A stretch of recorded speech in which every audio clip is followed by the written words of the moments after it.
रात के अंधेरे में आज समाजवादी पार्टी के दफ्तर के बाहर 2 पोस्टर और लग गए।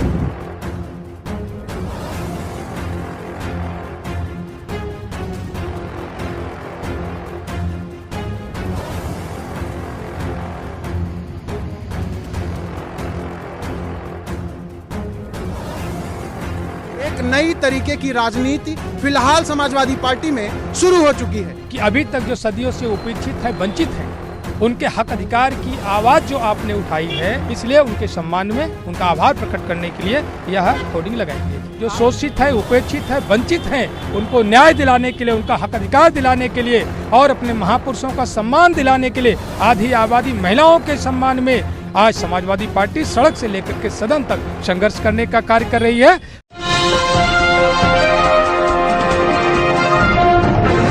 नमस्कार साथियों, मैं हूं विनीत। फिलहाल मैं समाजवादी पार्टी के दफ्तर के बाहर खड़ा हूं। साल 2023 का दूसरा महीना और पहला दिन, और इस साल में जो परिवर्तन आ रहा है, जिस तरीके से आ रहा है, वो अलग ही रुख में है। क्योंकि रात के अंधेरे में आज समाजवादी पार्टी के दफ्तर के बाहर 2 पोस्टर और लग गए। जब से अखिलेश यादव जी ने कहा कि भाजपा के लोग हमें शूद्र समझते हैं, उसके बाद से सबसे पहला पोस्टर जो लगा था, वो पोस्टर लगा कि गर्व से कहो हम शूद्र हैं, जिसे लगाया था डॉक्टर शूद्र उत्तम प्रकाश सिंह पटेल ने। मुझे लगा कि उसके बाद शायद अब पोस्टर्स नहीं लगेंगे, खूब चर्चा का विषय बना वो पोस्टर। लेकिन अब लगातार उस पोस्टर के बाद से समाजवादी पार्टी के दफ्तर के बाहर पोस्टरों की झड़ी लग गई है। मैं क्यों कह रहा हूं? मैं कहूंगा सबसे पहले ये पोस्टर दिखाइए। ये दूसरा पोस्टर है जो लगा हुआ है, जिसमें लिखा है ताड़ना सहन नहीं अब रण होगा, शूद्र संघर्ष भीषण होगा, शूद्र समाज की जो बात करेगा वही दिल्ली पर राज करेगा। और ये पोस्टर लगाया है यहाँ पे शूद्र गौतम राड़े सागर ने, जो कि राष्ट्रीय संयोजक हैं संविधान संरक्षण मंच के। ये दूसरा पोस्टर था। पहला पोस्टर जो कि आपने कल देखा ही होगा और लगातार खबरों में था, जिसपे बाकायदा बड़े बड़े अक्षरों में लिखा है गर्व से कहो हम शूद्र हैं। ये पोस्टर भी आप देख सकते हैं। और अब मैं आपको तीसरा पोस्टर दिखाऊंगा, जिस पर महिलाओं के बारे में जो कुछ भी गलत लिखा गया रामचरितमानस में, जिसका विरोध लगातार स्वामी प्रसाद मौर्य जी कर रहे हैं, तमाम सपा के नेता कर रहे हैं, और उस पर विवाद मचा हुआ है, उसको विवादित बताने की कोशिश की जा रही है। उन्हीं चौपाइयों पर एक तगड़ा व्यंग है, लिखा है अधम ते अधम अति नारी, अर्थात जो नीच से भी नीच है, स्त्रियां उनमें भी अत्यंत अधम है, नीच है। और आगे इस पोस्टर पर लिखा गया है कि धर्म ग्रंथों की आड़ में ताड़न का अपमान भारत की नारी नहीं सहेगी, और तुलसीदास तेरा ताड़ना बाढ़ भीम की बेटियां नहीं सहेंगी। और उस पर नीचे जिन्होंने पोस्टर लगाया है उनका नाम लिखा है शूद्र पूनम मौर्य, पूर्व प्रदेश सचिव पिछड़ा वर्ग प्रकोष्ठ समाजवादी पार्टी। और एक और पोस्टर लगा है, उसकी भी चर्चा कर लेते हैं। आप हमारे सामने सड़क के उस पार देख सकते हैं, जिसपे लिखा हुआ है गैर बराबरी व ऊंच नीच की विचारधारा के विरुद्ध उठी सामाजिक न्याय व संवैधानिक आवाज को मजबूती देकर सदियों से उपेक्षित, शोषित, वंचित व आधी आबादी नारी के आत्मसम्मान की लड़ाई में धार देने व समाजवादी पार्टी के राष्ट्रीय संगठन में वंचित तबकों को सम्मानजनक प्रतिनिधित्व देने के लिए राष्ट्रीय अध्यक्ष माननीय श्री अखिलेश यादव जी को संपूर्ण वंचित तबके की तरफ से बहुत बहुत आभार एवं धन्यवाद। ये पोस्टर लगाया है डॉक्टर आर.के. वर्मा ने, जो कि विधायक हैं प्रतापगढ़ के रानीगंज से। सबसे मजेदार चीज ये है इन पोस्टरों में कि हर जाति वर्ग का व्यक्ति फिलहाल सपा मुखिया अखिलेश यादव का समर्थन कर रहा है। एक तरफ गौतम जी की तस्वीर लगी है, जिन्होंने ये पोस्टर लगाया है कि ताड़ना सहन नहीं अब रण होगा, शूद्र संघर्ष भीषण होगा। दूसरी तरफ एक मौर्य महिला की तस्वीर है, जिन्होंने वो पोस्टर नारियों के सम्मान में लगाया है। और तीसरा पोस्टर गर्व से कहो हम शूद्र हैं, जो कि उत्तम सिंह पटेल जी द्वारा लगाया गया है। और चौथा पोस्टर डॉक्टर आर.के. वर्मा के द्वारा, जिससे साफ तौर पर आप देख सकते हैं कि दलित पिछड़े वर्ग का गजब का कॉम्बिनेशन यहाँ दिख रहा है। और अखिलेश यादव जी के समर्थन में तमाम लोग खड़े हो गए हैं। बाकी इस पूरे मसले में देखने वाली बात यह होगी कि आने वाले वक्त में अखिलेश यादव इस शूद्र शब्द के साथ टिके रहते हैं या पलट जाते हैं, क्योंकि सबसे जरूरी चीज है इस मुद्दे पर बने रहना। हमारे साथ इस लगाए गए पोस्टर पर बात करने के लिए स्वयं विधायक जी हैं। ये होर्डिंग जो आप देख रहे हैं, निश्चित रूप से पूरी की पूरी समाजवादी पार्टी उनका आभार प्रकट करती है कि अभी तक जो सदियों से उपेक्षित है, वंचित है, उनके हक अधिकार की आवाज़ जो आपने उठाई है, जिस सामाजिक न्याय की विचारधारा को आगे बढ़ाने का कार्य किया है, निश्चित ही यह पूरी पार्टी आपकी आभारी है और आपके हर कदम के साथ है। इसलिए उनके सम्मान में उनका आभार प्रकट करने के लिए यह होर्डिंग लगाई गई है। आपने रामचरितमानस से जुड़ी जो चौपाइयां हैं उन पर एक बयान दिया, उसके बाद कुछ लोग आपके समर्थन में प्रतापगढ़ में प्रदर्शन कर रहे थे, उनके ऊपर हमला हो गया है। देखिए, मैंने एक ट्वीट किया था, जो रामचरितमानस की कुछ लाइनें थी जो एक बहुसंख्यक वर्ग को अपमानित कर रही थी, समूचे आधी आबादी महिला को वो लाइनें अपमानित कर रही थी। मैंने ट्वीट में एक संकेत किया कि इस तरीके यह लाइनें भारत के संविधान के अनुरूप नहीं है।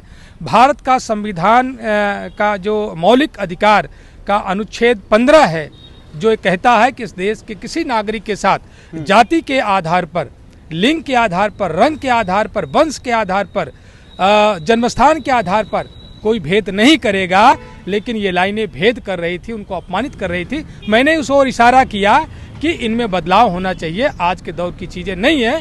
तमाम लोग कहते हैं कि यहाँ जातिवाद नहीं है, यहाँ कोई वर्ण नहीं है, कोई जाति नहीं है। चाहे वो आपका बयान हो, चाहे स्वामी प्रसाद मौर्य जी का बयान हो, चाहे अखिलेश यादव जी का बयान हो, उस पर बार बार वो कह रहे हैं कि आप लोग जातिवाद करके चीजों को बस अपनी तरफ, अपने पाले में खींचने की कोशिश कर रहे हैं। देखिए, भारतीय जनता पार्टी मुखौटेवादी पार्टी है, दोहरा चरित्र हमेशा रखती है।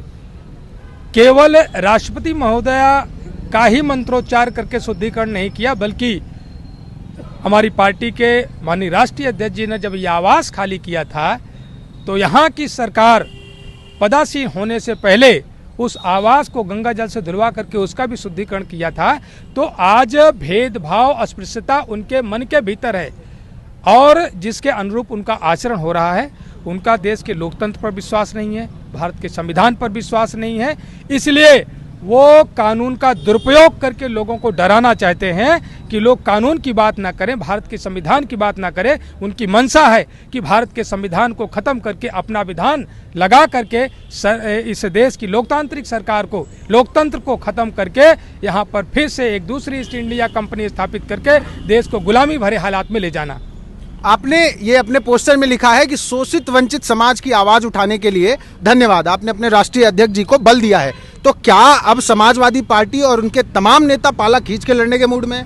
जिनका संविधान में विश्वास रहा और जिनका धर्मनिरपेक्षता में विश्वास रहा, जिनका समाजवाद में विश्वास रहा, आज भी समाजवादी पार्टी ऐसे सभी लोगों को गले लगा करके चलती है। लेकिन समाजवादी पार्टी की ऐसे लोगों में को गले लगाने में कोई रुचि नहीं है जिनका समाजवाद में विश्वास नहीं है, जिनका भारत के संविधान में विश्वास नहीं है। समाजवादी पार्टी जो शोषित है, उपेक्षित है, वंचित है, उनको न्याय दिलाने के लिए, उनका हक अधिकार दिलाने के लिए और अपने महापुरुषों का सम्मान दिलाने के लिए, आधी आबादी महिलाओं के सम्मान में आज समाजवादी पार्टी सड़क से लेकर के सदन तक संघर्ष करने का कार्य कर रही है और यह कार्य पूरा करके ही रहेगी। तमाम लोग कह रहे हैं कि स्वामी प्रसाद मौर्य जी के द्वारा दिया गया बयान हो या अखिलेश यादव जी द्वारा दिया गया बयान हो, इसका बहुत नुकसान झेलने वाली है समाजवादी पार्टी। ये जो भारतीय जनता पार्टी के लोग कह रहे हैं वो अपनी चिंता करें, समाजवादी पार्टी की चिंता ना करें। जबकि सही बात है यह है कि भारतीय जनता पार्टी का मुखौटा उठ चुका है, वो बेनकाब हो चुकी है। आने वाले वक्त में उसका सुपड़ा साफ हो जाएगा। तमाम भारतीय जनता पार्टी में ओबीसी नेता हैं, एससी नेता हैं, उसी वंचित शोषित वर्ग से आते हैं जिसकी बात आपने अपने पोस्टर में लिखी है, लेकिन वो तो कह रहे हैं कि आप लोग बड़ा गलत बयान दे रहे हैं। मैं पूछना चाहता हूं भारतीय जनता पार्टी के बड़े बड़े पिछड़े और अनुसूचित समाज के नेताओं से कि जब यहाँ की सरकार को राष्ट्रीय पिछड़ा वर्ग आयोग दिल्ली से एक आदेश आता है कि यहाँ पर 69,000 शिक्षक भर्तियों में बड़े पैमाने पर विसंगतियां पाई गई और उसका 15 दिनों तक जांच करा करके एक आदेश आया कि इतने संख्या में जो अभ्यर्थी हैं इनको शिक्षक बनाया जाए और जिम्मेदार अधिकारियों को दंडित करने का कार्य किया जाए। उन पिछड़े वर्ग के नेताओं ने जब 2022 का चुनाव था तो सभी लोगों ने, चाहे अनुप्रिया पटेल हो, चाहे भूपेंद्र यादव हो, या उत्तर प्रदेश की धरती का कोई पिछड़े वर्ग का नेता हो, उसने उनकी संवेदना को आकर्षित करने के लिए इस मुद्दे को उठाया कि नहीं, उनके साथ गलत हुआ है, न्याय होना चाहिए। लेकिन जैसे ही चुनाव बीत गया, उन्होंने उस मुद्दे को कचरे के डब्बे में डाल दिया। आज वो सरकार की मलाई खाने में मस्त हैं। आज पिछड़े अनुसूचित समाज के लोगों के हक अधिकारी की उनको चिंता नहीं रह गई है। इसलिए मैं कहना चाहूँगा कि उनका भी मुखौटा उठ चुका है कि वो कब आते हैं, किसके इशारे पर आते हैं, यह उत्तर प्रदेश का आम आवाम जान चुका है। तो क्या योजना है आगे? आप लोग कैसे इस पूरे समाज को इकट्ठा करेंगे और आने वाले वक्त में समाजवादी पार्टी के साथ कैसे जोड़ेंगे? जो भारत का संविधान है, उसकी जो भावना है, उसको लेकर के हम लोग जनता के बीच में जाएंगे। और अभी तक सदियों से उपेक्षित हैं, जो वंचित हैं, जिनको हक अधिकार नहीं मिला है, हम लोग ये कोशिश करेंगे। इसीलिए हम लोगों ने बराबर, समाजवादी पार्टी ने मुहिम छेड़ करके रखी है कि जातिवार जनगणना करा लो। इस देश में आप जानवरों की गणना करा रहे हो, लेकिन इस देश में किस जाति के कितने लोग हैं, उनकी आर्थिक दशा क्या है, उनकी शैक्षिक दशा क्या है, जब तक आप इसकी जनगणना नहीं कराओगे, तब तक उनके कल्याण के लिए योजनाएं आप कैसे बना सकते हो? आपकी सारी की सारी योजनाएं फ्लॉप हो रही हैं। इसलिए मैं कहना चाहता हूं कि भारतीय जनता पार्टी असली मुद्दों पर नहीं आती है, लोगों को अपने मुद्दों से भटकाने का प्रयास करती रहती है। लेकिन समाजवादी पार्टी अब उनको असली मुद्दे पर रोक करके रखेगी, उनको भटकाने नहीं देगी। हम इसीलिए लगातार प्रयास कर रहे हैं कि सरकार पर दबाव बना रहे हैं कि सरकार जातिवार जनगणना कराए। जिनको अभी तक नौकरियों में हिस्सेदारी भागीदारी नहीं मिल पाई है, उनकी आबादी के अनुसार उनको उनकी हिस्सेदारी भागीदारी मिले, इसको सुनिश्चित कराने का बीड़ा समाजवादी पार्टी ने उठाया है और उसको करा करके रहेंगे। तो ये हमारे साथ आर.के. वर्मा जी थे, विधायक है रानीगंज से, और उन्होंने ये पोस्टर लगाया है जिसकी बात हमने शुरुआत में की थी, जिससे साफ तौर पर आप समझ सकते हैं कि समाजवादी पार्टी और उसके तमाम नेता पाला खींच के लड़ने के मूड में हैं। बाकी बने रहिए हमारे साथ। चैनल को सब्सक्राइब नहीं किया तो सब्सक्राइब जरूर करें।